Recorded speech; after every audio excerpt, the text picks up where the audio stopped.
everyone. So today we're going to be doing a lot of clearing. So what's interesting is this is the first time ever that I'm recording this podcast while drinking a cup of coffee and not brushing my teeth. I have this thing that I can't do readings. I can't do Zoom calls. I can't do Q&As without brushing my teeth. I have been like this ever since I've started readings. I have to have a clean mouth, and I have no idea why. So these are like one of those weird things that happened with me. And I'm like, you know what? This is the clearing episode. We're going to talk about space clearing. We're going to talk about clearing our thoughts. We're going to talk about clearing the cards.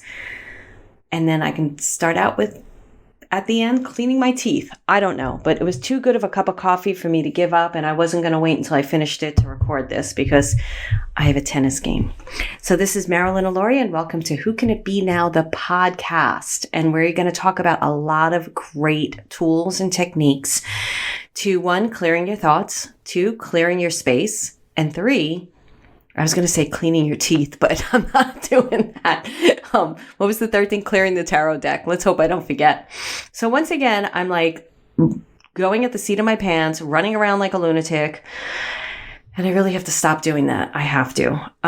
Part of it is that I did put a tennis game a little bit too early today. So lesson learned, but I work for myself and I'm allowed to do that. And I'm like, it's okay. So just trying to fit everything in. But there was something, I know what I wanted to tell you.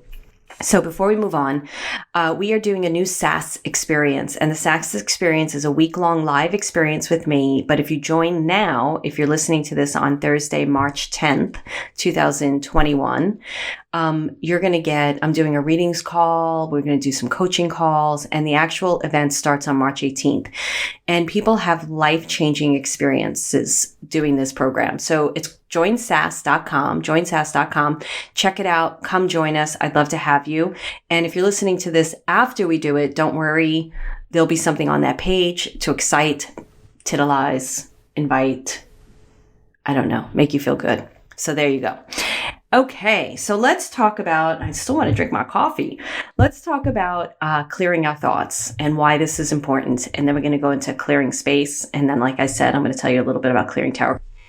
Because what happened is I didn't do that last week. I was, Ricky, who I couldn't remember his name last week because I'm awful with friggin' names, messaged me and he said, can I ask you a question? And when the way it came through on Facebook, I was like, what's he going to ask me? This is kind of weird. And I said, sure. Ask me. I figured maybe he was going to ask me to talk to his dead relative or, something like that, the way he was posing the question. And he's like, what do you do with the mic? And I'm like, oh, why? And he's like, there's a sound there. Like, where is the mic? Where is it positioned? And I was like, oh, I must be talking with my hands because I'm Italian and hitting the mic. So I'm going to really try not to hit the mic. So I listened to last week's episode because I haven't been listening to them. And I got to tell you, I got a little bored by the end. So hopefully I didn't bore you guys with the readings, but I was like, oh, I'm a little bored. I turned off my own podcast. I was like, I'm done. So Ricky, I'm not going to move my hands. And Ricky did not need me to speak to dead relatives because he can do it himself, apparently, which was really cool to learn about him. They helped me with the audio, him and Lynn, and helped me produce the podcast. And I am going to teach you how to clear tarot cards at the very end of this. So the first thing I want to talk about is clearing thoughts and I'm going to take a sip of my coffee in real time. You know what? You can go get a cup of coffee too and take a sip of your coffee. Oh, it's so good. I put cinnamon in the almond milk and I have a frother and I frothed it and it's, so good. Okay, I'll try not to do that, but it's really good. I have been getting interviewed on my SASS technique, which is the pillar system that I teach in Soul Finder Academy, but we do the SASS experience so people could experience it and they get to experience it in such an incredible way. And then it's something I go deeper and dive deeper in when people want to join Soul Finder Academy. So the first S in SASS is subconscious thinking. And the A is alignment with your soul, remembering who you are. The third letter, the S, is soul ignition. It's when we light everything up and we light your soul on fire. We turn on the lights again. And then the last S is synchronicity. The universe now knows what you want. And you also recognize the signs and the symbols that the universe gave you. So maybe I'll go through each one each week if I remember it. But anyway, so the first S is subconscious thinking. And I was interviewed by 4 or 5 summits last week on this SASS pillar system. And the subconscious thinking part is where most people struggle. And the questions that I got from the communities that I was invited into, I thought were really great questions. And I wanted to address a couple of things with all of you today, because I know that some of you are spiritual entrepreneurs and you're starting a business and you may be struggling with the subconscious thinking part. And one of the questions that came up from somebody was about knowing what to charge for your services, or people constantly asking you for your services for free. And that's a subconscious thinking belief system that you have, a kind of subconscious belief system that you have that is derailing you. And you need to get very clear about it. So one thing I've always been able to do is value my services. And I've known that I've been doing that since I was little. I think because I started out 13 years old folding laundry in the laundromat back in, 1980. And I was getting $4 an hour off the books, which is an insane amount of money for a 13-year-old kid, especially at that time. And I think I've always just valued myself after that. Like I went for a job, other jobs, and when I was a busser or a waitress, or I knew where the good restaurants were and what to make. And then I just was always able to ask for what I felt I was worth. And when I came into this business that I'm doing today, it just automatically came to me. And I'm going to teach you guys a trick that I do when I raise my prices that I think will be really beneficial for you. But before I do that, so I would just, charge my price. At first, I gave them for free, readings for free, because I was practicing. I got to put the coffee away because it's going to distract me. And then after that, people started giving me money, and I was like, oh, it's time to charge. And I started charging for it. And then I would just automatically know when I needed to raise the price, and I would just raise it. And it's part of the way that I raise the prices for myself is I would say I was making $150 for a reading, and I wanted to go up to $250.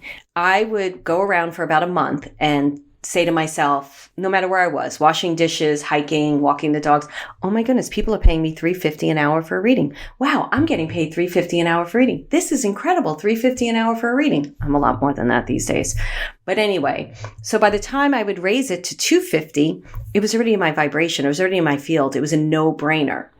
So I would raise my price, and none of my clients would have a problem with it. Nobody would have an issue with it. It would never hit a wall. It would just be like the sales would keep coming.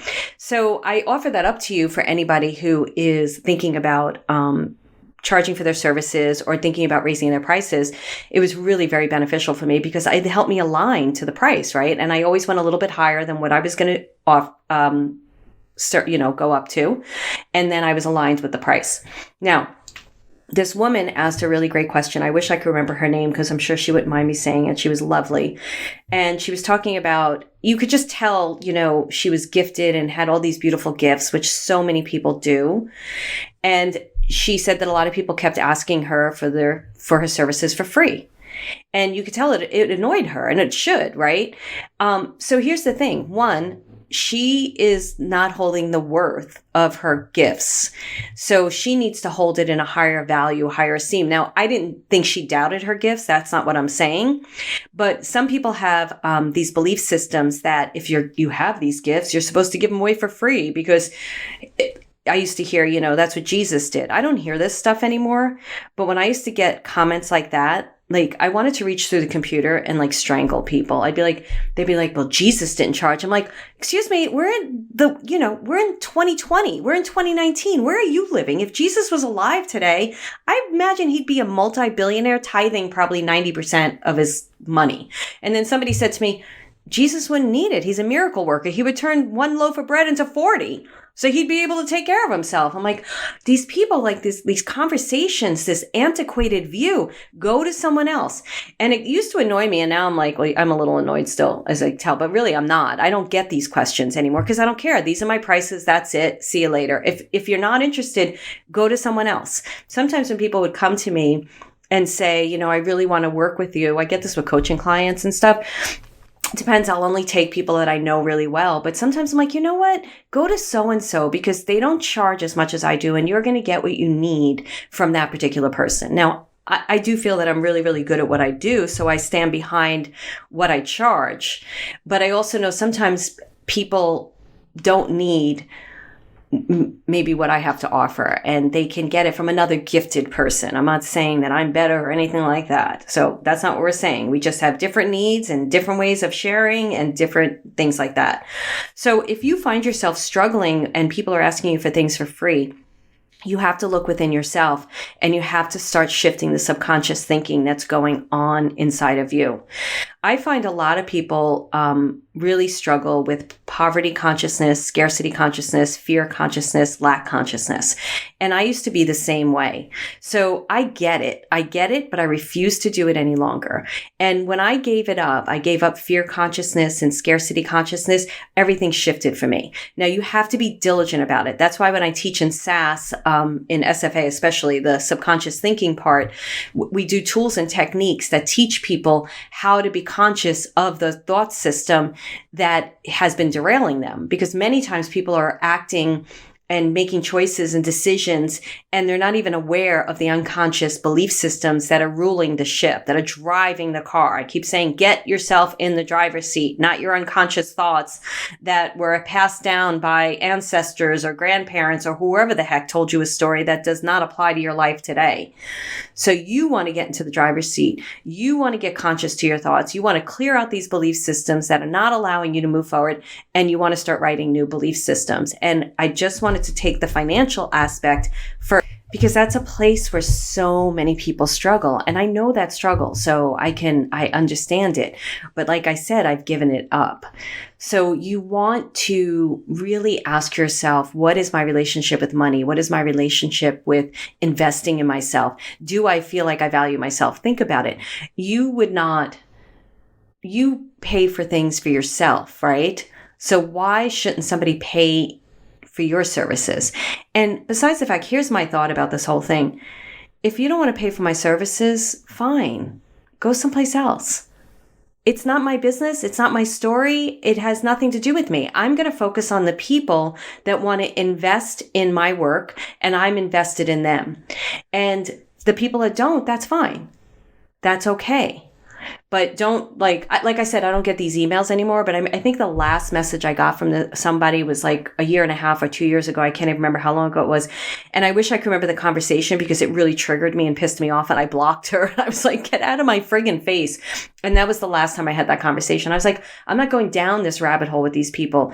And I just address when I'm working, and this is what I suggest for you too, if you're looking to be of service and you're going into a service industry of coaching, readings, whatever you're doing.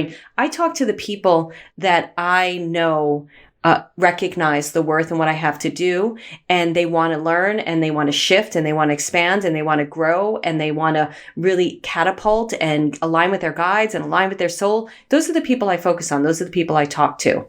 And then because of that, I attract more and more of those types of people that are co-creating and wanting to work with me, and we're having this incredible experience together. Oh, I think I hit the desk. That's what it is, Ricky. I have to stop hitting the desk. So I want to talk more about this, and I'd love to hear your thoughts about it. So let me know at care, and I keep giving the wrong friggin' email, info@whocanitbenowpodcast.com. And I can address more about this and teach you some moments, because we had another conversation on another telesummit that I was on. And it was just interesting because it came up again. And it's just something that I have to ask all of you to really start acknowledging your worth. This is the way it was for me. Like when people would say, people I wouldn't even know, never even met them. They may send me a message and say, sometimes we get this sometimes in Facebook Messenger, is my boyfriend coming back to me? Can you tell me? I'm like, what am I? A dime store psychic? Who the fuck are you? Why are you emailing me? I get a little Brooklyn. I do. I have to say. And I'm like, I don't even know you. You're not even in my communities. You're not even like one of my members in Membership for Your Soul or one of my soul, which they would never do that because they know there's guidelines and boundaries, and they respect how I set up my business, and they respect when I do readings in the program and when I don't. So it's like, it's the people you don't even know. And then it's the people that I do know that I'm like, you're incredible. You really there are a couple of people have come into my programs, and, they've really it's just been incredible. And it financially, they were able to do it once and maybe they weren't able to do it again. And we like to help people out. I'm not going to say too much because we get hit up sometimes with, things like that, but I'm not going to say anything. But if I know you and I know your work and there's something that I can do, I do. And I've had that with people who came for readings for me too. Like they would come in, and I remember one woman, and she was on welfare and bought a reading for me. And I was gobsmacked. I was like, don't do that. And because I felt that she could use the work and she got a lot out of the reading, I gave her a free reading, a follow-up reading. Some people I'd be like, oh no, you just cannot do that. Like it depended on the person, but I would normally give them the reading and then say, here, please go take this and take care of yourself. So you can set up your business that way. Like there's certain people you gift things to. And then there's other people, in the masses, no, usually most people can afford it. This is what I found. So early on in my readings, I didn't know I was going to go on this train, but I'm going on it. I remember I was doing readings for free because I was giving people, I was learning. And then, like I said, I was charging, and I was only charging I think $50 or $75 when I first started out. And I remember this one woman, she was like, I don't have the money. I can't afford it. I can't pay you. And she was like somebody who I was coming to me for a while, but for free. And then I was starting to charge, and she was getting a lot out of it. And she came in and I did a reading for her. And all of a sudden, Spirit helped me know all about her financials. And I'm like, you have a 401k and a pension plan and you own a home. And she's like, yeah.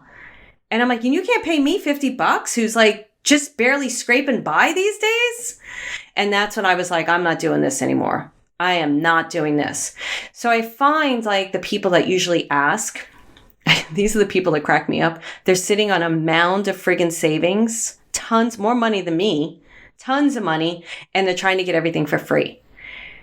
Those people have scarcity consciousness. They have lack consciousness. They have fear consciousness. Those aren't the people you necessarily want to attract. Now, I'm not going to tell you how to spend your money. I don't care how you spend your money. If you want to sit on a mound of savings, good for you. That's great. But don't be barking up my tree for something for free when I don't even know you and I've never seen you invest in anything. You could feel these people out. You just know them. So you have to it's not about fixing them, which is what I think I did in the beginning. I was trying to say, wait a second, and I'm like, I'm done with this. I'm just fixing myself. And when you fix yourself, all of that for me went away. So maybe I don't even notice it. That's the synchronicity part that I teach, right? Because universe doesn't need to bring it in because it's not my lesson. Now, here's what I am going to say. So you have to come from solution-based thinking, abundant-based thinking. Even if you're struggling financially, you really being scared of debt, being anxious about debt, being fearful. I remember I was so scared when I was switching out of the one-on-one model into membership for your soul, and it was waking me up every single night. And I was like, you just have to give that up. You have to just focus on solution, and everything worked out. You want to keep doing that. You don't want to be so frightened that you can't even move. Personally, I invest in myself, always have, between therapist and group therapy and dream class and acting classes, whatever I had to do to get myself better, I invested in myself. So when somebody tells me, I just hired a writing coach I'm going to start working with to work on the next podcast.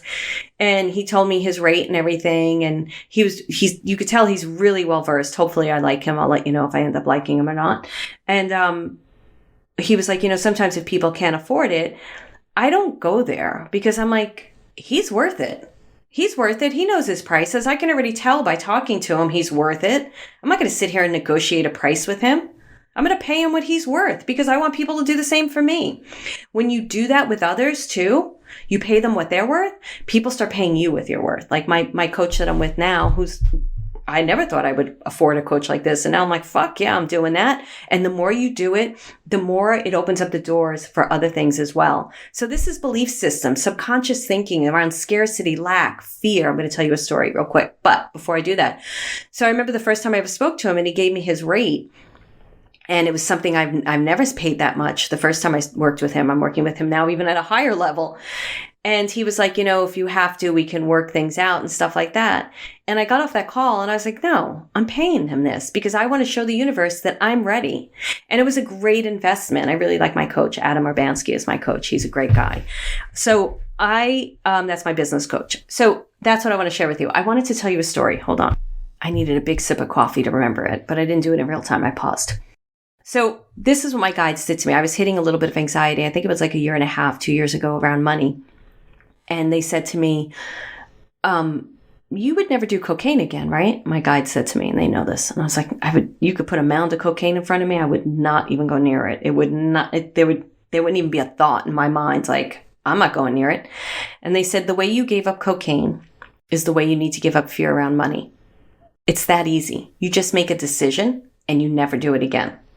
And they were right.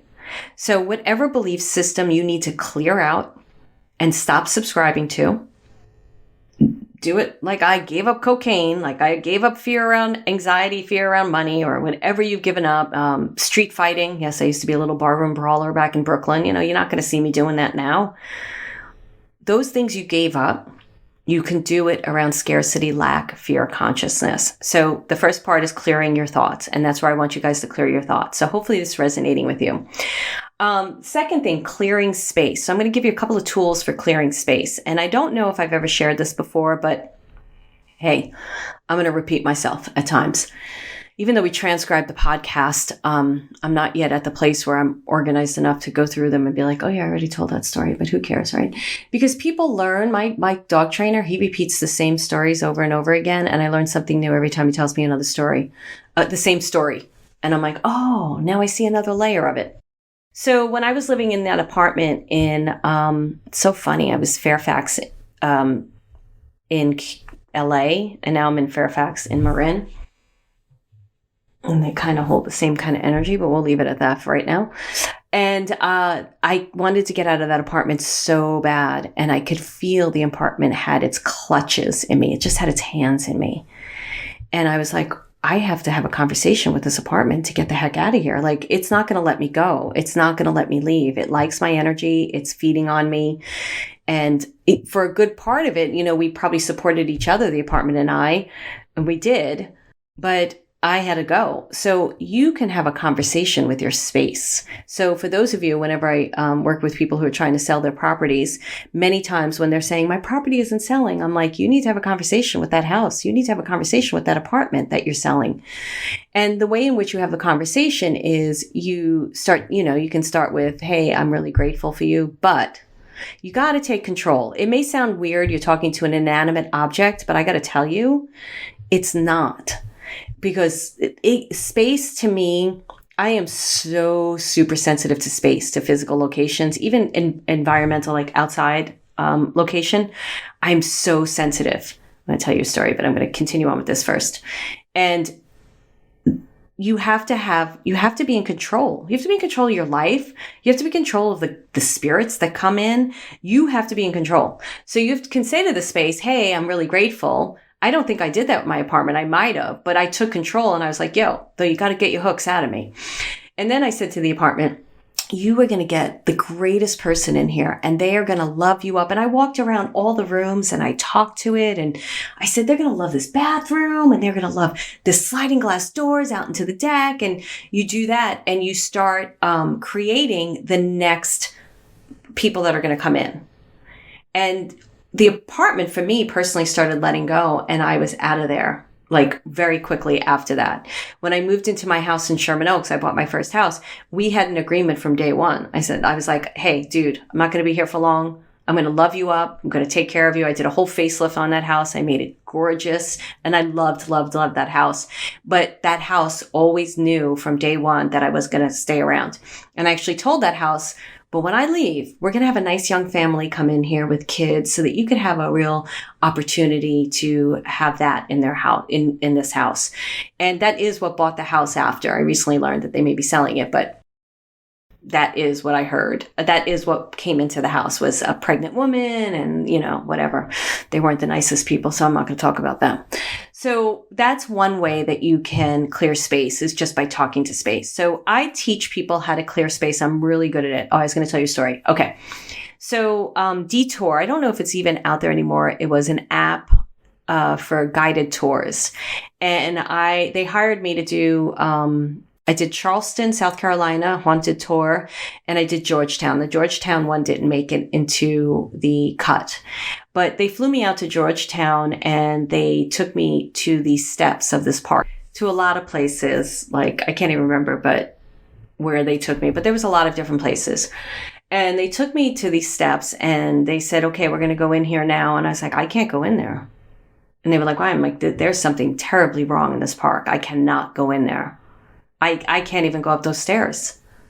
And they were like, well, it's just, we're just going to go in there. And I was like, all right, but I'm telling you right now, I can't even get up these stairs. There is something so terribly wrong with this park. I don't even want to go in there. And I went in and I did my reading in the area, and I can't remember exactly what came through, but they told me later on that the park was built over a cemetery, over a burial ground. So that's how sensitive I am to space. So you can only imagine when I go into physical locations, 4 walls, I have to really I have to clear it, or I have to make sure that I don't absorb it. So one of the ways that I teach to clear space, I want to teach you one of the ways, is I do my own clearing. I don't worry about which direction is the right direction for me, feng shui wise. I think it's a great way to do it. I don't think that there's a problem with that. I can't remember which feng shui it is, where it's depending on your birthday, and then you find out your right location, and you could start there. I don't do that. Intuitively, I just know which corner of the room of the house that I have to start in. So it's not only like which corner of the room. If I'm doing an entire house, I know where I have to start. I just know it. And I would suggest to you, just intuitively know it. Know where to go, where you're going to clear the space. And then what I do is I usually burn sage. I'll do sage, but I've used vodka and lavender. I've used sage. I've used bells. I've used incense. So you can use any of those things, whatever helps you to feel like you're clearing it out. And I will go around the house 3 times saying, I'm clearing. Let me see if I can remember what I say, because I do it so like I'm in a state. You can call in archangels to do it. Archangel Michael, Archangel Gabriel, Archangel Raphael. I use them all the time. Love them. I love Saint Joseph. I use Mary, Jesus, and Joseph quite a bit to ground my house. I even use God's energy, so it's whatever speaks to you. But I always say, I'm clearing out the negative, stale energy and bringing in positive, clean, clear energy. I'll repeat that. I'm clearing out all the negative, stale energy and bringing in positive, clean, clear energy. I'll say it one more time. I'm clearing out all the negative, stale energy and bringing in positive, clean, clear energy. So I usually walk around the house and I go into closets, stuff like that, 3 times saying that.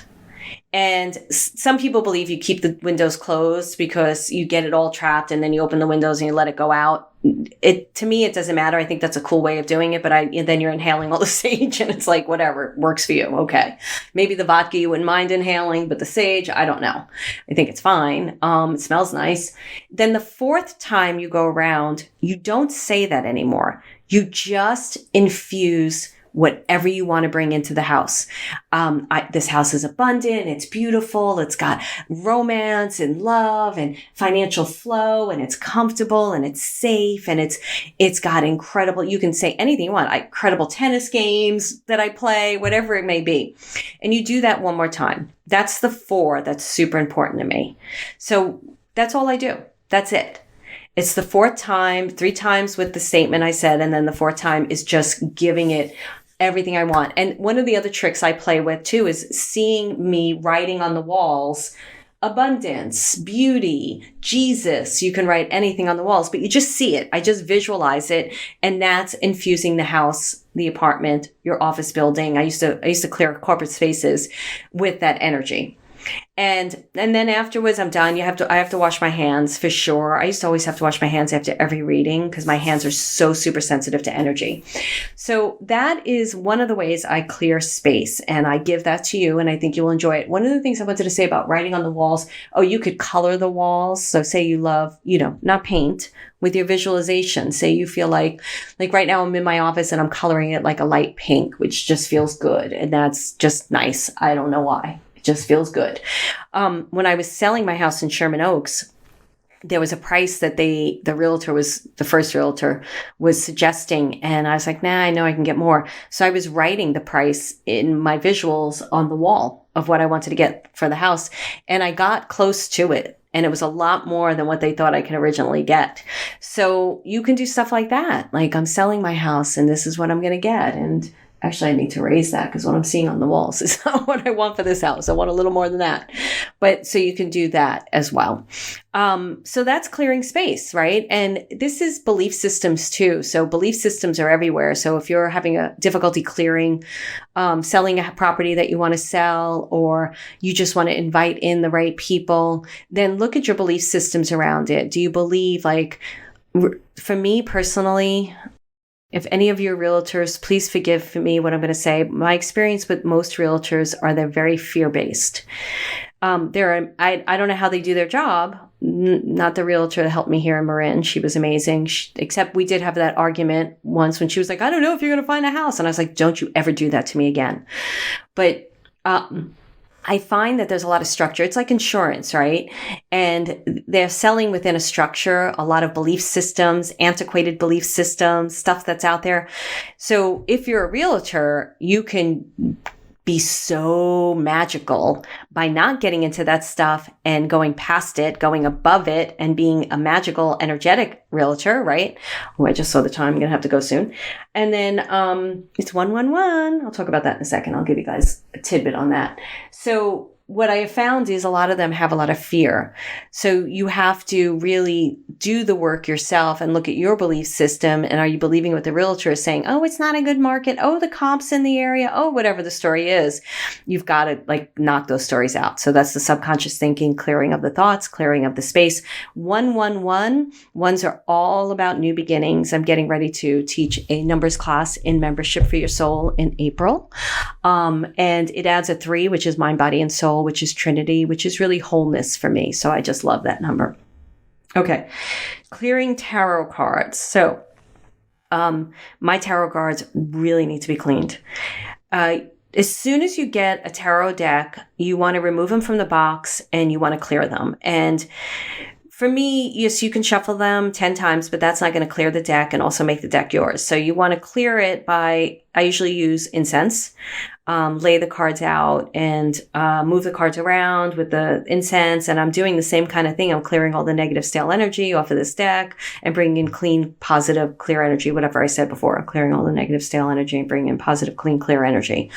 So I do that with the deck. And I don't do 3 or 4 times. I do it when I feel like it's cleared. So it's an intuitive thing that I know, oh, the cards are cleared now. So I do that with incense and I clear out the cards. You can even burn sage. You know, I used to get the charcoal or the incense in the charcoal, not the sage. So the little charcoal thing on that shell, I can't remember the name of it right now. And then you put the incense in the charcoal and you light it and it smokes. And then you just shuffle the cards on top of the smoke and you're like, I'm clearing the deck. It's like really magical and mystical and fun and with the stale energy and bringing in positive, clean, clear energy. And you just feel it. For me, I just feel it. Like I knew last week when I was doing that tarot reading, I'm like, wow, this deck needs to be cleaned. So I do that with the cards, especially new cards. You can do it with cards that you've had. I definitely need to periodically clear. There's so many ways to clear the deck, but that's my favorite way. And then you put them in a piece of cloth and they should go into a wooden box. So that is how I was taught. I don't know why. It works for me. I like it. And that's what I usually do. So with tarot decks. So that's one way of clearing the deck. And it is important to clear it. And when you use tarot cards, you have a deck for yourself and a deck for other people that you read other people. You can't use the same deck. That's what I've been taught to. It feels right to me. So I'm teaching that to you. I do have an incredible course called Tarot for Your Soul that you can go check out on my site. So I think that's it. I feel like I told you the cemetery story. I told you the numbers, the tarot. I told you how to clear. So I think I'm good. I think I'm good. I'm good. I can finish my coffee now. So thank you so much. If you are finding this podcast helpful, please share it on social media. By the way, if you share it on social media, send us a picture of it because we'd like to see it. And we're going to start doing some really fun games and giveaways with that. And I'm also going to soon be putting out a thing where I'm going to want you to send in your questions, and I'm going to do readings on your questions. So get ready for that too. But if you share it on social media, do share it with me because I would love to see it. You can do that info@whocanitbenowpodcast.com. And thank you so much, guys. I've been hearing from quite a few of you that you are listening to this. Like some can't wait for it weekly. And that just, wow, stirs my soul up in a really good way. It makes me super excited and happy and have so much more I want to share with you guys. So I'm just looking forward to doing this and more and more and more. All right. Have a great day or night whenever you're listening. And who can it be now? I don't know. Let's open the door and see. I'll talk to you soon. Bye.